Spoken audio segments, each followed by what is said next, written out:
Want to get smarter about your money without any fuss? Then let's get you set up with the PocketGuard app. It's super easy to install and will help you keep the track of your spending, saving, and so much more. First thing first, grab your phone and open the Play Store if you are using an Android, and if you are using an iPhone, head over to the App Store. You can see my Play Store over here. Tap on it. Now simply tap on search icon, which is in bottom right corner over here. After that, tap on search bar and search for PocketGuard. It's over here. Tap on it and then you will be taken to the list of results. However, the original PocketGuard is not right over here. It may be due to a country restriction. Let me show you from the Google. Let's go back and let's open the Chrome.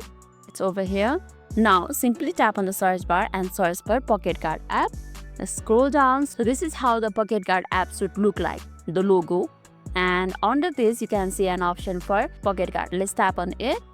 So it took me to the Google Play Store. However, as I said earlier, it isn't available in my country. So I'll not be able to show you the whole process of installing this app, but I'll be explaining you the rest process. Now what you have to do is, you will see an install button just in the place where this item isn't available in your country's region. You can see install over there. Simply tap on it and it will start installing your app for you. Downloading time may differ depending upon the internet that you have. And after it's downloaded, your install button will change into the open. Simply tap on it and you are all set. PocketGuard will now be on your phone and ready to help you take control of your finances. How easy was it? So that was the whole process. I hope this video helped you. Lastly, if this video made your day a little bit easier, don't forget to like and subscribe for more amazing tips. Thanks for watching and see you in the next video.